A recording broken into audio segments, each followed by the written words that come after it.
Let's start with the topic relation. First of all, we have to know that what is relation.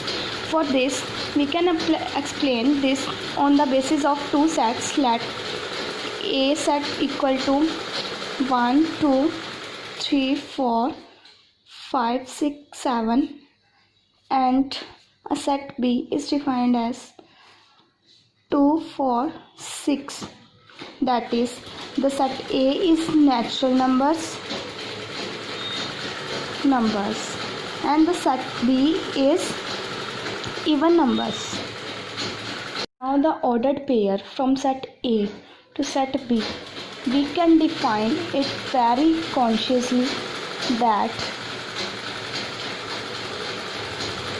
A has elements 1, 2, 3, 4, 5, 6, 7 and B has 2, 4, 6. Now we can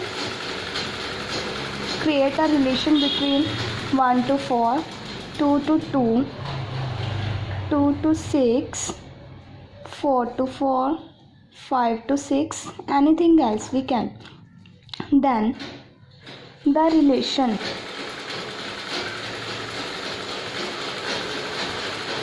is defined as R equal to 1 to 4, 2 to 2, 4 to 4 and 5 to 6.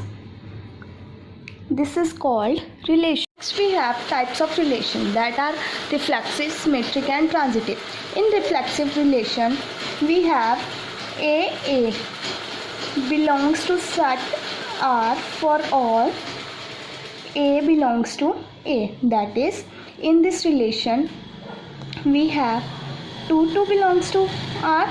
So this relation is a reflexive relation. Next, come to the point symmetric. In this we have to AB. If AB belongs to R, then BA should also belongs to R. In above this relation, I have 1 4 belongs to R obviously, and the 4 1 term is also belongs to R. So 1 4 and 4 1 belongs to R. So the above relation is also symmetric relation. Next we have transitive relation. First, what is this transitive relation? Transitive relation is that if AB belongs to R, BC belongs to R, then it should be noted that AC or CA also belongs to R.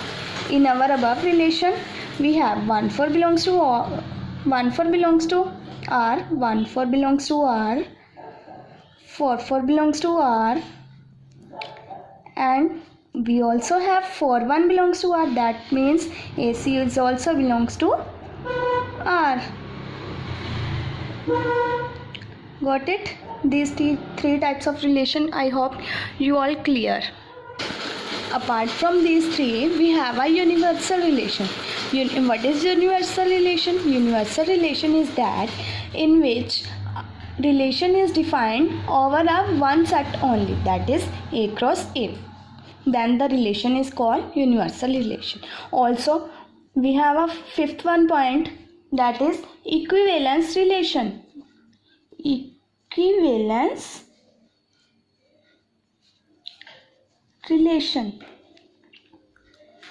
Equivalence relation is just a simple relation, that is in which reflexive a relation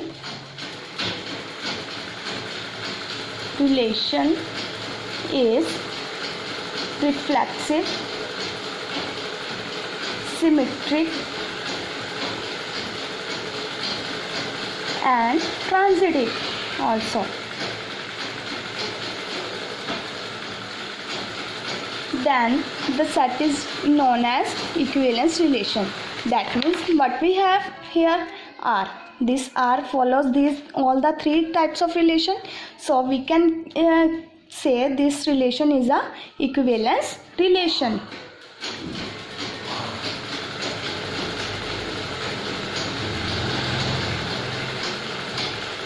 hope you all are clarified that.